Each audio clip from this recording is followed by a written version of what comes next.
Assalamualaikum warahmatullahi wabarakatuh. Waalaikumsalam warahmatullahi wabarakatuh. Selamat siang, salam sejahtera bagi kita sekalian. Shalom. Om Swastiastu, Namo Buddhaya, salam kebajikan. Rekan-rekan media yang berbahagia dan saya hormati, pada hari ini bersama kita yang pertama adalah Bapak Dirtipidum Bareskrim Polri, Jen Polisi Juhandani Rarjopuro SHMH. Kemudian juga hadir tengah-tengah kita Bapak Direkiden Korlantas Polri, Brigadir Jenderal Polisi Dr. Andes Yusri Yunus. Juga bersama kita di sini ada dari beberapa stakeholder merupakan mitra kerja dari Polri, yaitu Kepala Bidang Penindakan dan Penyidikan KPU Bea Cukai Priok Pak Agung Widodo. Selamat datang Bapak. Kemudian juga ada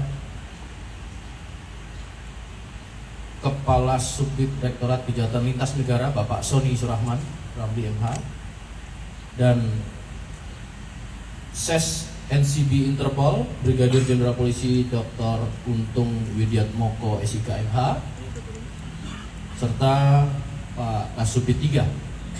Rekan-rekan, perlu kami sampaikan, yang pertama, Polri tetap komitmen dan konsisten terhadap segala kejahatan. Tentunya era globalisasi ini menjadi tantangan tersendiri bagi Polri, dan dalam rangka mendukung transformasi ekonomi yang inklusif dan juga berkelanjutan, maka hari ini telah diungkap jaringan hingga tentunya sampai dengan luar negeri pengungkapan kasus tindak pidana fidusia dan atau penipuan dan atau penggelapan dan atau penadahan kendaraan bermotor jaringan internasional yang tentunya nilainya mencapai ratusan miliar. Ini nanti akan disampaikan oleh Bapak Dirtipidum Bareskrim Polri bagaimana proses pengungkapan ini, dan kemudian juga ada Bapak Direkiden akan menjelaskan terkait dengan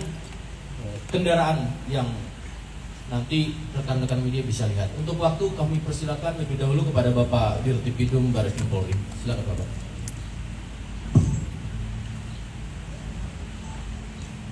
Terima kasih. Assalamualaikum warahmatullahi wabarakatuh.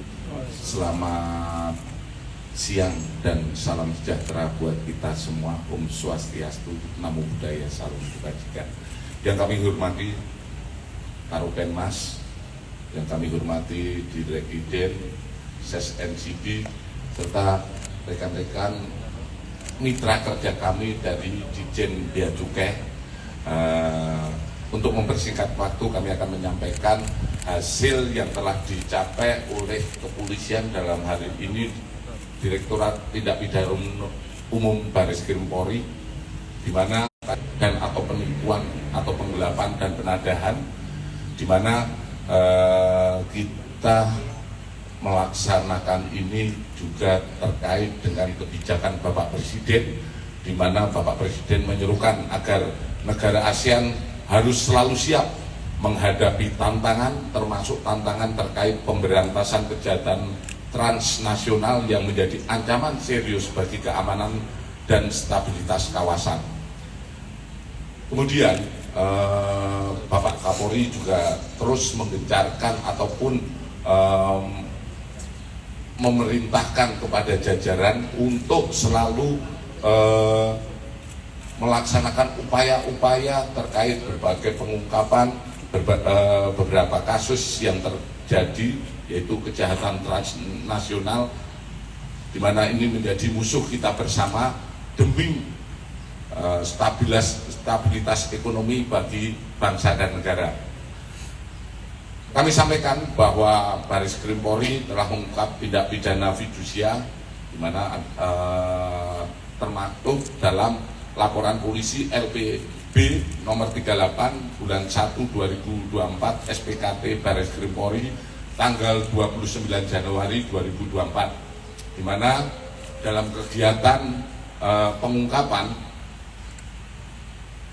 telah berhasil mengamankan 675 unit kendaraan bermotor dan dokumen pendukung adanya transaksi pengiriman sebanyak 20.000 unit sepeda motor rentang waktu Februari 2021 sampai 2024. Dalam hal ini, dampak kerugian ekonomi kasus ini berjumlah sekitar 876 miliar 238 juta 400 ribu rupiah, di mana ini terakumulasi dari harga per sepeda motor kita ambil rata-rata dengan total leasing sekitar 40 juta kali 20.666 unit, sehingga menjadi angka yang tadi kita temukan.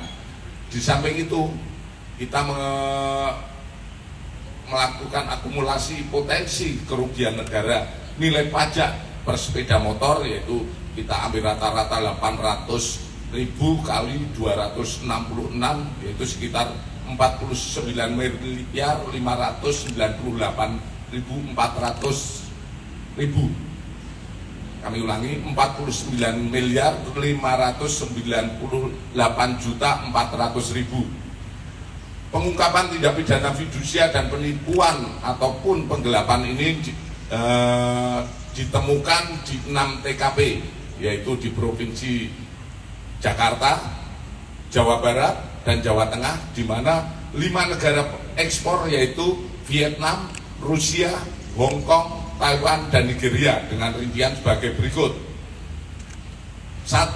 Di TKP Kelapa Gading kita mengamankan 53 unit, kemudian Protolan 14 unit.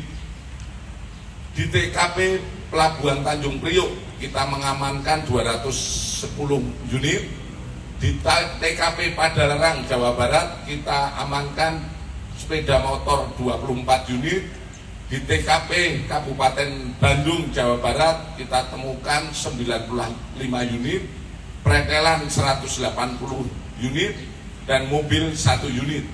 Kemudian TKP Cimahi, Jawa Barat 50 unit, dan TKP Ciamplas, Jawa Barat 48 unit. Pengungkapan ini juga tidak lepas dari bantuan ataupun setelah kita melaksanakan penyelidikan adalah dukungan dari Korlantas Polri, kemudian dari rekan-rekan dari Bea Cukai. Adapun modus operandi yang dilakukan para penadah yaitu melakukan pemesanan kendaraan bermotor kepada perantara. Selanjutnya perantara mencari debitur untuk melakukan kredit motor di dealer-dealer seluruh Pulau Jawa dengan menggunakan identitas debitur dengan imbalan 1,5 juta sampai dengan 2 juta, dan setelah itu kendaraan diterima debitur, kemudian kendaraan itu langsung pindah tangankan dan debitur ke perantara, selanjutnya diberikan kepada penadah, ditampung di gudang milik penadah. Setelah kendaraan berjumlah 100 unit, langsung penadah berkoordinasi mengekspor untuk staffing ataupun mengirim ke daerah-daerah yang negara-negara yang tadi kami sampaikan. Dalam perkara ini kami sudah mengamankan 7 orang tersangka, yaitu NT selaku debitur, ATH selaku debitur, WRJ selaku penadah, HS selaku penadah, FI selaku perantara atau pencari penadah, HM selaku perantara pencari debitur, BS selaku eksportir. Para pelaku diduga melanggar tindak pidana fidusia dan atau penipuan atau penggelapan dan atau penadahan sebagaimana diatur dalam pasal 35 atau pasal 36 Undang-Undang nomor 2, Undang-Undang nomor 42 tahun 99 tentang jaminan fidusia, dan atau pasal 378, 372 KUHP dan atau pasal 480 dan atau pasal 481 dengan ancaman hukuman maksimal selamanya 7 tahun. Adapun yang kami sampaikan bahwa alur pengungkapan ini berasal dari Barreskrim menerima laporan dari masyarakat tentang adanya beberapa tempat yang diduga sebagai penampungan ratusan motor yang tidak memiliki dokumen, yang kemudian kami mendapat info juga bahwa itu diekspor ke negara lain tanpa dilengkapi dokumen yang sah. Selanjutnya pada tanggal 29 Januari tim melakukan penyelidikan dan berhasil menemukan salah satu gudang milik tersangka WS di daerah Kelapa Gading. Kemudian tim melakukan pengembangan di beberapa gudang di wilayah Jawa Barat, dan dari hasil pengembangan tersebut ditemukan 2 gudang milik tersangka WRD dan 1 gudang milik saudara HS di wilayah Jawa Barat, Bandung. Selanjutnya tim dari Barreskrim berkoordinasi dengan pihak KPU Bea Cukai tipe A Tanjung Priok untuk melakukan pembatalan ekspor terhadap kontainer yang berisikan kendaraan bermotor yang sudah siap dikirim ke luar negeri. Dampak dari pengungkapan tindak pidana bermotor ini dengan jaringan internasional ini sebagai berikut. 1. Terungkap modus operandi tindak pidana penipuan dan penggelapan penadahan kendaraan bermotor berskala internasional yang selama ini mungkin belum pernah terungkap dengan jumlah yang semacam itu dan tujuan negara yang tadi kami sampaikan. Kemudian menyelamatkan potensi kerugian keuangan negara. Kemudian Barreskrim Polri akan terus berkoordinasi dengan Kementerian Keuangan, dalam hal ini Dirjen Bea Cukai, Dirhubinter Polri, untuk bekerja sama dengan kedutaan besar 5 negara yaitu Vietnam, Rusia, Hong Kong, Taiwan, dan Nigeria untuk melakukan pengembangan. Pengungkapan tindak pidana fidusia ini dan atau penipuan ini sebagai wujud komitmen Polri untuk memberantas kejahatan transnasional yang menjadi musuh kita bersama. Pada kesempatan ini kami mengucapkan terima kasih kepada seluruh masyarakat yang telah memberikan informasi, melaporkan adanya tindak pidana tersebut, dan kami harapkan terkait dengan manakala masyarakat melihat ataupun mengetahui tentang tindak pidana yang terjadi di wilayah Republik Indonesia ini, tidak segan-segan menginfokan kepada kami untuk ditindaklanjuti. Kemudian kami mengucapkan terima kasih yang sebesar-besarnya pada KPU Bea Cukai tipe A Tanjung Priok yang turut berkontribusi dalam proses pengungkapan perkara ini. Kemudian tak lupa kami mengucapkan terima kasih kepada seluruh personil yang sudah bekerja keras mengungkap kasus tindak pidana kendaraan bermotor jaringan internasional ini. Kepada seluruh masyarakat kami sampaikan untuk jangan ragu melaporkan pada pihak kepolisian terdekat manakala adanya tindak pidana fidusia atau penipuan atau penggelapan dan atau penadahan kendaraan bermotor di lingkungan Anda. Kami memastikan bahwa akan memproses tindak pidana tersebut secara tegas dan tuntas dari hulu sampai hilir, di mana kami selalu menyampaikan Polri presisi melalui Barreskrim Polri tetap berdedikasi memberantas kejahatan transnasional untuk menuju Indonesia Emas di 2045. Mungkin itu saja yang kami sampaikan, lebih dan kurangnya kami mohon maaf. Terima kasih. Akhir kata, wassalamualaikum warahmatullahi wabarakatuh. Selamat siang dan salam sejahtera buat kita semua. Terima kasih Bapak Dirti Bidung. Rekan-rekan, sebelum ke Direkiden, saya memberikan kesempatan kepada Kepala Bidang Penindakan KPU Bea dan Cukai tipe A Tanjung Priok dulu dalam kontribusinya proses pengungkapan ini seperti apa. Tentu rekan-rekan ingin mendapatkan informasi. Silakan kepada Bapak. Mohon izin rekan-rekan para narasumber sekalian dan rekan-rekan Kopisa. Bismillahirrahmanirrahim. Assalamualaikum warahmatullahi wabarakatuh. Mohon izin menambahkan terkait dengan hubungan sinergi kami dalam hal ini KPU Bea Cukai Tanjung Priok dengan rekan-rekan dari Barreskrim Polri, khususnya Direktorat Tindak Pidana Umum sampaikan bahwa berawal dari kami menerima informasi dari rekan-rekan Bareskrim bahwa memang ada dugaan tindak pidana fidusia dan atau pemalsuan surat atau penipuan dan atau penggelapan dan atau penadahan yang sedang dilakukan penyidikan oleh Direktorat Tindak Pidana Umum Bareskrim Polri. Kemudian berdasarkan informasi tersebut, pada bulan Januari akhir kebetulan ada 3 pengajuan dokumen ekspor atas nama PT Wellington Area Nusantara. Ada 3 dokumen ini semuanya tertanggal 30 Januari 2024. Kemudian atas informasi ini kami tidak lanjuti dengan penerbitan nota hasil intelijen untuk melakukan penindakan berupa pemeriksaan dengan rincian atas 3 dokumen PIB ini masing-masing berisi 70 unit sepeda motor ya, semuanya kebetulan dari Honda, Honda Beat, Honda Vario dan Scoopy dengan total keseluruhan 210 unit kendaraan seperti disampaikan Pak Direktur tadi yang ada di TKP Tanjung Priok. Kemudian atas barang ekspor tersebut kemudian kami lakukan tindak pencegahan dan penyegelan, dan sesuai dengan kerjasama operasi ini kemudian kami selanjutnya melaksanakan proses serah terima kepada Direktorat Tindak Pidana Umum Bareskrim Polri pada tanggal 14 Maret 2024 menjadi satu kesatuan dengan barang bukti yang tadi telah disampaikan Pak Direktur Bidikut. Selanjutnya secara kami dari Bea Cukai berkoordinasi juga dengan rekan-rekan dari kantor pusat Bea Cukai dalam bagi Direktorat P2 karena memang seperti yang Pak Direktur sampaikan perlu ketahui karena ini adalah kejahatan transnasional atau lintas negara.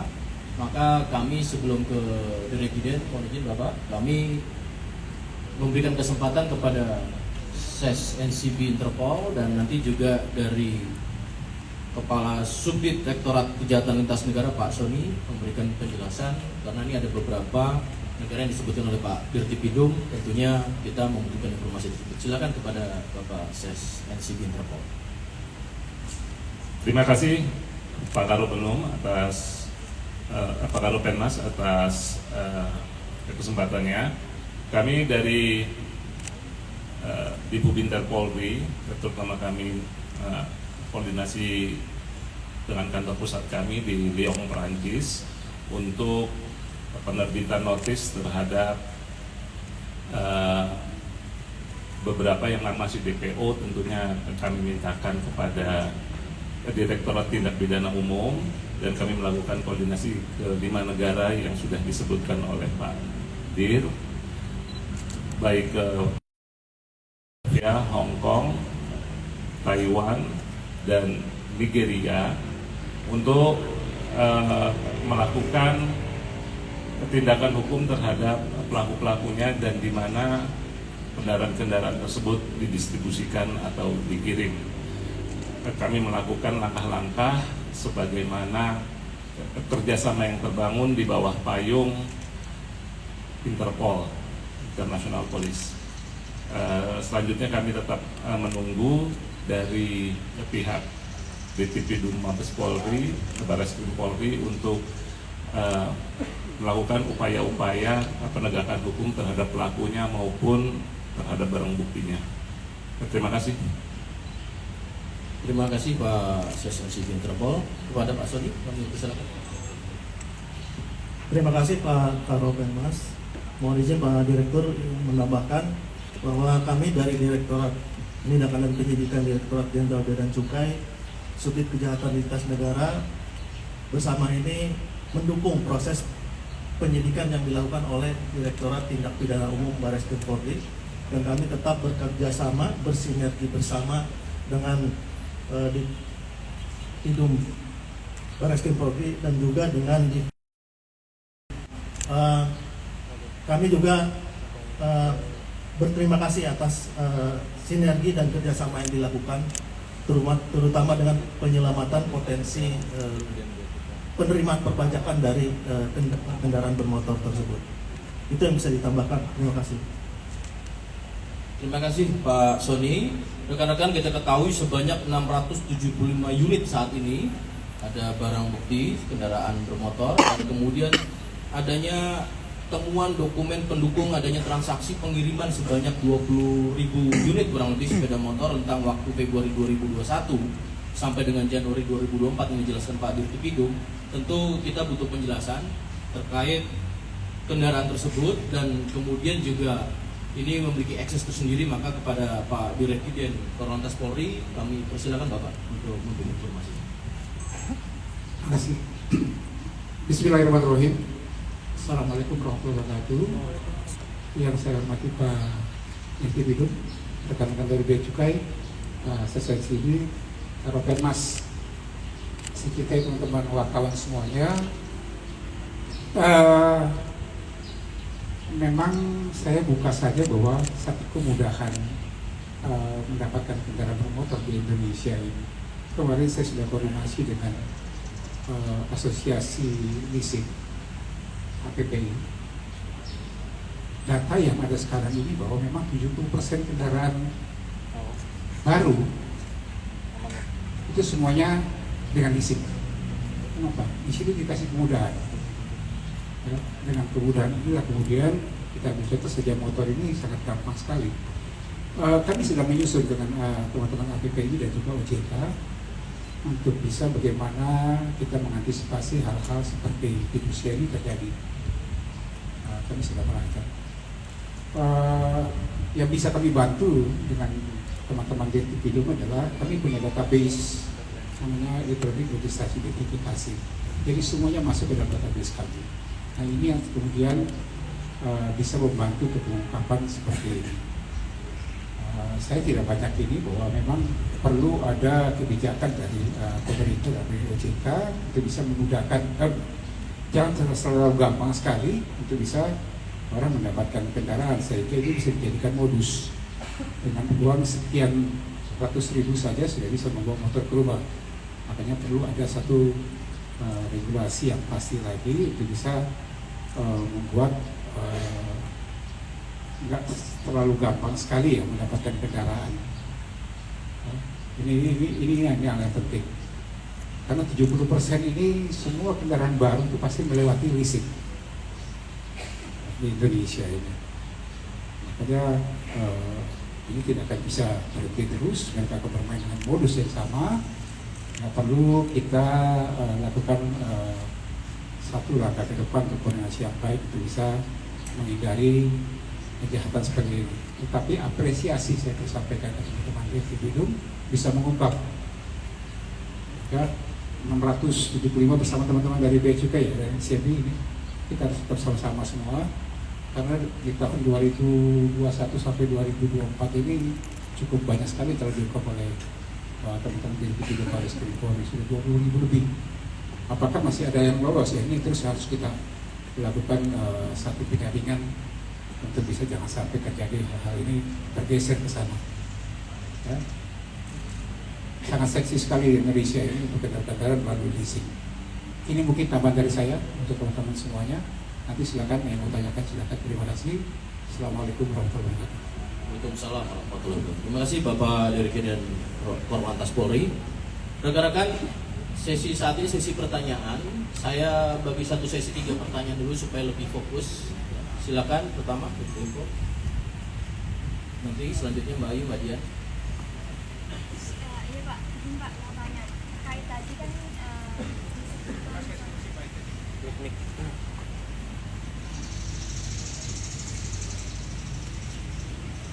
tadi kan disebutkan beberapa tersangka itu Pak ya. Nah itu apakah sudah diketahui ada keterlibatan WNA, dan sempat disinggung ada perusahaan PT Wellington kalau nggak salah tadi ya. Nah, dari ratusan motor tersebut apakah hanya perusahaan tersebut atau ada beberapa perusahaan lain yang ikut terlibat? Terus mereka ini beroperasinya sejak kapan, dan selama ini tuh rute yang mereka pakai itu kalaupun lewat laut atau lewat darat itu dari mana Pak? Itu dulu Pak. kasih. Satu dulu ya, jawab ya. Terima kasih. Ditanyakan apakah ada keterlibatan WNA. Saat ini proses penyidikan ini cukup panjang karena dari mulai kita mendapatkan data, kemudian data ini diteliti lebih lanjut oleh Korlantas. Waktu itu kita juga setengah mati, kita mendapatkan data-data yang dari TKP, ada data-data yang kita dapatkan, mungkin sampai Pak Yusri agak pusing menerima telepon saya karena diuji lagi, sehingga kita proses penyidikan yang ada saat ini masih pada lingkup kepada tersangka yang ada ini. Namun kita juga terus mengembangkan yang tadi sudah disampaikan keterlibatan negara pelaku dari WNA, ini kita masih pelajari apakah dia melaksanakan pidana di negaranya itu bisa masuk kepada yurisdiksi kita. Ini yang terus kita dalami. Sementara saat ini yang kita dapatkan adalah pelaku dari Indonesia. Kemudian terkait perusahaan lain, ada beberapa perusahaan yang ini saat ini juga masih pendalaman. Kita berangkat dari berkaca kepada pembuktian yang ada saat ini yang didapatkan dari Bea Cukai ini jadi pengantar kita untuk menjadi sebuah berkas. Kita katakan bahwa perbuatan pidana manakala kita tidak bisa membuktikan perbuatan pidana itu sendiri, tentu saja ini tidak bisa kita tuntaskan menjadi sebuah berkas perkara. Dalam hal ini Direktorat Tindak Pidana Umum tidak berhenti di sini saja, karena kami juga masih mendapatkan dari 600 sekian ini adalah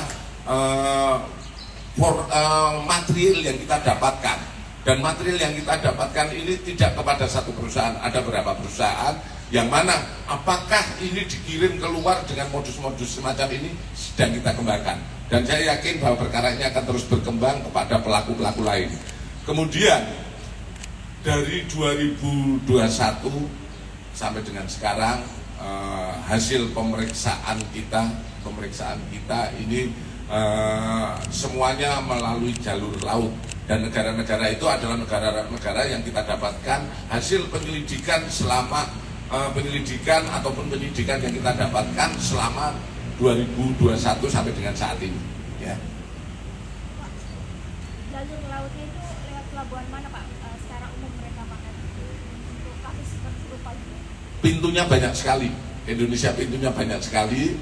Mohon maaf, kami sampaikan tadi masih ada pengembangan. Tentu saja ini nanti kami koordinasikan karena menyangkut pembuktian. Kalau sekarang dibuka semua, mungkin nanti ada upaya-upaya menghilangkan barang bukti dan lain sebagainya. Jadi pintu Indonesia sangat luas, negara kita sangat luas.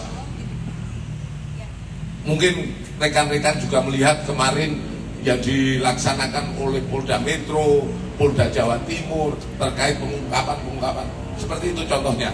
Jadi pintunya banyak sekali, dan terkait yang sekarang ini kita masih pendalaman terkait dengan pintu-pintu lain yang nantinya penyidik akan terus melaksanakan pengembangan. Ya. Baik, terima kasih Bapak Dirtipidum, rekan-rekan media. Yang jelas sementara ini proses dari hasil press conference ini disampaikan adalah hasil penyelidikan dan penyidikan. Kemudian proses penyidikan ini secara simultan dan berkelanjutan masih berlangsung. Ya, terima kasih. Silakan Mbak Ayu dulu atau Mbak Dian, silakan.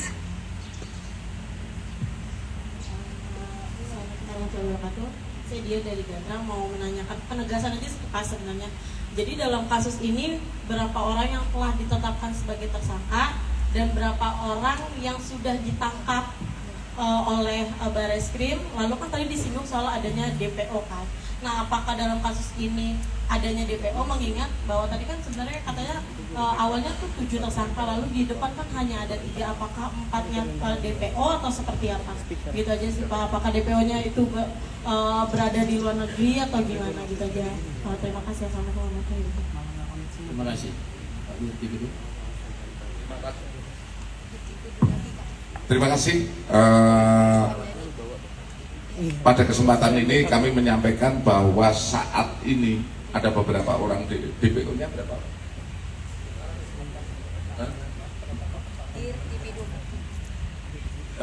Jadi pelaku saat ini yang sudah ditetapkan tersangka adalah 7. Kemudian saat ini kalau kita tampilkan hanya 4, ada keterangan kesehatan yang bersangkutan tidak dibawa ke sini. Ada keterangan kesehatan sehingga tidak bisa ditampilkan di sini.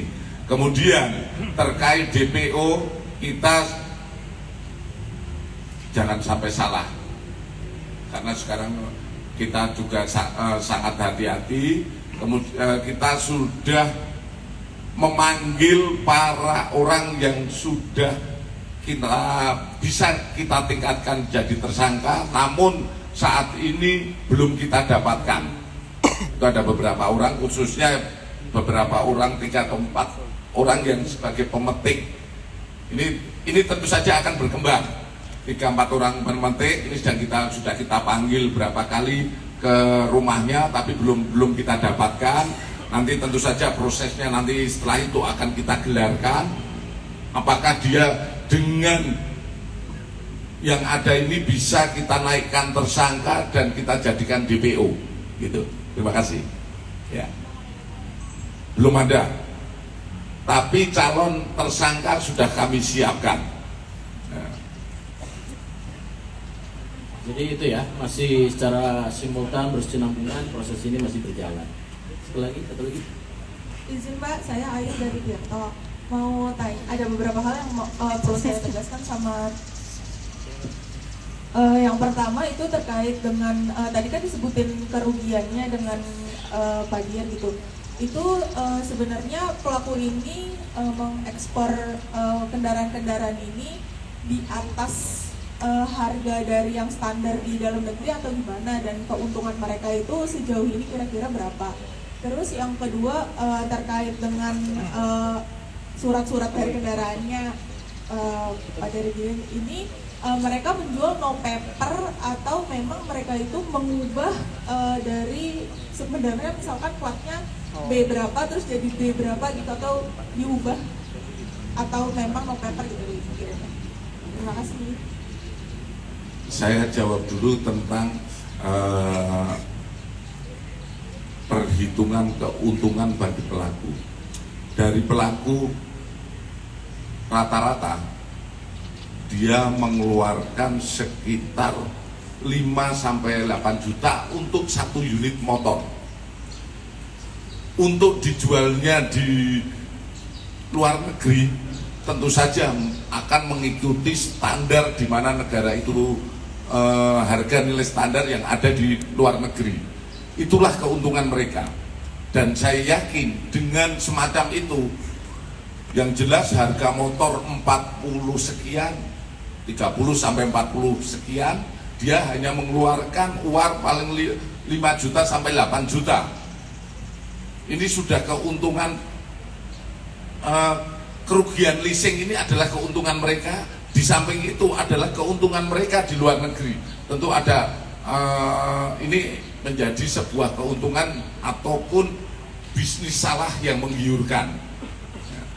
Terkait tadi disampaikan bahwa bagaimana dengan Rekiden, tentu saja sementara lebih jelas nanti Pak di Rekiden, tapi modus yang kita gunakan, mereka yang penting para pelaku ini bisa membawa keluar motor. Masalah Rekiden dikesampingkan. Jadi motor itu tidak ada data Rekiden yang dilampirkan melalui bea cukai, tidak ada. Jadi setelah itu data pengiriman otomatis data itu tidak ada. Kalau ada data nomor rangka, nomor mesin atau plat nomor, itu tentu saja malah menjadi sudah lama kita tangkap. Tapi inilah yang disembunyikan oleh para pelaku data tersebut. Mungkin lebih jelas Pak Direktur. Ya, terima kasih. Tadi disampaikan Pak Direktur Bidung ya, kalau pembeliannya ini secara resmi, sama dengan Mbak Ayu beli motor leasing, keluar nanti STNK-nya. Nah, disitulah kemudian mereka bermain, nggak butuh dia bilang STNK mau apapun, langsung sudah ada pemetiknya. Pemetiknya ini kemudian mengumpul mereka semuanya. Jadi nggak butuh bilang STNK-nya ada atau nggak ada, tetap keluar dari itu secara resmi. Makanya saya bilang tadi bahwa perlu ada satu regulasi lagi yang memang nggak mempermudah mendapatkan kendaraan. Mbak Ayu datang ke mall bisa beli motor langsung di situ dengan harga murah, ya kan? Bawa pulang kendaraannya. Nah, butuh nggak sekarang STNK? Nah, Mbak Ayu nunggu STNK-nya, mobilnya, motor ini sudah hilang, sudah langsung ada pemetiknya di sini. Kemudian dikumpulkan mereka semua di beberapa kota. Ini yang saya bilang kemudahan yang perlu kita ini.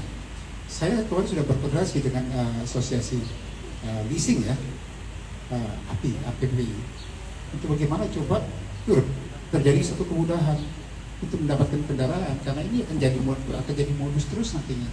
Gampang sekali begitu bermain, bayar dengan berapa, kemudian didapat fee dari berapa hilang. Mungkin dia pakai satu identitas yang nggak jelas, untuk lebih mudah lagi. Nah, ini saya bilang ini harus jelas. Ya, Bayu ya, jelas, ngerti ya. Terima kasih Bapak Direktur. Tadi Mbak Ayu juga sudah dijelaskan oleh Pak Dirti Bidung terkait dengan modus operandi. Di situ jelas skemanya dalam alur kejahatan yang dilakukan oleh para tersangka. Ada lagi rekan-rekan yang bertanyakan? 1, 2, ya. Dari sebelah kiri dulu, saudara Bapak. Ya Pak, izin saya Bahtiar dari Merdeka.com. Tadi kan dijelaskan bahwa modus operandi dari para pelaku ini kan meminjam identitas masyarakat ya Pak ya. Nah, pertanyaan saya, berapa korban masyarakat yang otomatis kan penagihan leasing kan ke masyarakat kan, katakan identitasnya dipakai. Berapa sih Pak total masyarakat yang menjadi korban dari para pelaku ini gitu loh? Itu yang pertama. Yang kedua, dari sini kan terlihat bahwa TKP yang diamankan kendaraan ini kan beragam ya, ada di Pelabuhan Tanjung Priok dan lainnya. Ini satu sindikat atau enggak? Dan yang ketiga mungkin buat Pak Yusrius tadi, dibilang kan bahwa dari Polri bersama asosiasi leasing kan sedang membahas gitu ya Pak ya, untuk pengetatan agar tidak mudah nih dalam orang mengkredit motor. Nah, mungkin bisa dijelaskan Pak, dari hasil koordinasi dengan asosiasi itu apa hal-hal yang bikin agar diperketat lagi lah Pak dalam kredit itu, apa usulan-usulannya, opsi-opsi yang telah disiapkan untuk nanti diajukan pemerintah gitu Pak. Mungkin buat gambarannya aja Pak. Terima kasih. Terima kasih. Nanti dulu ya yang tengah ya, ada 3 pertanyaan soalnya. Silakan kepada Pak Dirti. Terima kasih. Ditanyakan berapa sih korban yang dengan KTP digunakan. Gini, para pelaku ini mendapatkan KTP mudah sekali, data KTP. Dan ini juga menjadi pendalaman kita lebih lanjut, karena ada beberapa korban pemilik KTP yang kita telusuri, dia malah merasa nggak beli motor. Jadi kalau saat ini ditanyakan ke belakang berapa jumlah kira-kira yang menjadi korban pembelian sepeda motor ini ya sekitar 675 ini menjadi korban. Tapi saat ini kami belum kepada keterangan beberapa saksi, kita hanya mendapatkan 10 atau 20 orang gitu sebagai korban. Karena kalau kita mendalami 675 Pak Yusri aja kemarin agak mumet juga. Ini siapa Kang? Ini walaupun sudah kita era digital pun dengan data yang kita dapatkan agak berubah, banyak perubahan-perubahan yang ini menjadi celah-celah proses penanganan hukum lebih lanjut. Kemudian terkait tadi selanjutnya beberapa pertanyaan mungkin lebih tepat kepada Direkiden. Ya. Maksudnya gini, kami koordinasi dengan APP ini atau asosiasi leasing ini untuk memudahkan mereka. Karena kan ada dua modus nih. Yang pertama modus seperti ini, beli barang kemudian dihilangkan. Kenapa? Karena menjadi kemudahan mendapatkan gitu. Contoh disampaikan Pak Dirkrimdum, menggunakan KTP orang lain yang nggak tahu apa-apa dia, sehingga bukan domainnya Dirlantas atau saya dari tidak, tetapi domainnya yang leasingnya yang betul-betul memang harus dia berkomitmen betul-betul memang jangan sampai terjadi kemudahan. Itu satu masalah, terjadi modus pencurian seperti ini. Kedua, kan banyak orang membeli kemudian belum BPKB-nya muncul, masih kredit, dia bisa jual lagi ke yang lain gitu loh, dipindah tangankan tanpa melaporkan. Ini tidak boleh. Nah, ini kami sedang mencari regulasi bagaimana yang kami usulkan kepada asosiasinya mereka. Nanti kan pasti kenanya ke kami juga, gitu loh. Ya, sehingga silakan kami sampaikan dua poin itu untuk bisa bagaimana caranya jangan sampai terlalu mudah mendapatkan. Mungkin kan Mas juga tahu, saya katakan tadi Mbak Ayu datang ke mall aja bisa bayar, langsung bisa keluar unit hari itu. Ini yang saya bilang perlu ada satu ketegasan dari pihak leasing, dalam hal ini asosiasinya adalah APP semuanya. Itu maksud kemarin dengan OJK. Tetapi kami melemparkan permasalahan sama mereka yang harus berpikir seperti apa. Nggak ada ininya dengan kami. Ya, oke Mas. Terima kasih. Terima kasih Bapak. Satu lagi, silakan. Baik Pak, saya Apri dari Gabra TV. Mau nanya, setelah nantinya kendaraan ini ke depannya kendaraan ini bakalan tetap di slot Polri atau bakalan dilelang gitu Pak ke depannya? Gimana? Terima kasih. Ya, di slot artinya di Polri ya, di proses penyidikan ini karena di lapangan slot. Baik Pak Dirkrimdum, silakan untuk menjelaskan barang bukti. Terkait barang bukti, ini ada pemiliknya. Ada pemiliknya, kewenangan pertama yang berkaitan dengan barang bukti tindak pidana yang ada, kita akan menyerahkan kepada kejaksaan, di mana saat ini kami sampaikan berkas sudah tahap 1 kejaksaan, walaupun masih terus kita kembangkan, tapi untuk tersangka yang sudah ada ini berkas sudah kita kirim ke kejaksaan. Manakala berkas itu dinyatakan lengkap oleh jaksa P21, berkas yang berkaitan dengan barang kendaraan motor yang berkaitan dengan barang bukti terkait berkas yang kita kirim, tentu saja akan kita kirim ke kejaksaan untuk proses penuntutan lebih lanjut kalau itu sudah dinyatakan P21. Kemudian ada juga kendaraan yang saat ini kita amankan dan tidak termaktub dalam laporan polisi yang ada ataupun korban yang ada. Kita cari sumber pemiliknya. Sumber pemiliknya dalam hal ini kembali lagi berkaitan dengan leasing, tentu saja akan kita kembalikan ke leasing. Kalau untuk lelang, kami tidak mempunyai kewenangan untuk melelang kendaraan, apalagi kendaraan barang bukti semacam ini. Ya, terima kasih. Karena dilelang nanti mau diambil rekan-rekan untuk nawarkan harga lelang. Lagi ya? Oke Pak. Saya Simon dari TV1. Saya ingin bertanya kepada Pak Dirkrimdum, dari proses penyidikan itu apakah ada keterlibatan petugas dalam ekspor motor ini ke luar negeri, Pak? Terkait dengan apa yang kita laksanakan, kami sudah berkoordinasi dengan pihak rekan-rekan bea cukai. Dari hasil penyidikan yang kita laksanakan saat ini belum ada mengarah ke situ. Kami hanya mengarah kepada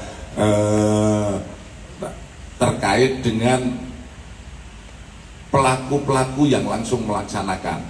Kemudian kami sudah berkoordinasi lebih lanjut. Mungkin nanti kalau ditemukan adanya oknum, baik itu oknum Mohon maaf ini, kalau kita bercerita kan oknum banyak sekali, mungkin oknum lainnya dan lain sebagainya, mungkin juga Polri dan lain sebagainya. Kita akan melaksanakan upaya penindakan secara tegas. Itu Pak. Kalau ada yang terlibat, ya. Baik rekan-rekan, terima kasih atas pertanyaan dan perhatiannya. Kasus ini sangat menarik, begitu banyak pertanyaan. Sekali lagi, pengungkapan kasus tindak pidana fidusia dan atau penipuan dan atau penggelapan dan atau penadahan kendaraan bermotor jaringan internasional ini merupakan komitmen Polri, di mana dalam proses penegakan hukum oleh Bareskrim Polri Dirtipidum, tentunya ini adalah Polri presisi mendukung percepatan ekonomi inklusif yang berkelanjutan. Dan sekali lagi, komitmen Polri dan menjadi konsisten kami mengungkap segala bentuk kejahatan dan terutama terkait dengan jaringan internasional. Terima kasih, saya tutup. Lebih dan kurang saya mohon maaf. Assalamualaikum warahmatullahi wabarakatuh. Waalaikumsalam warahmatullahi wabarakatuh. Foto juga ya.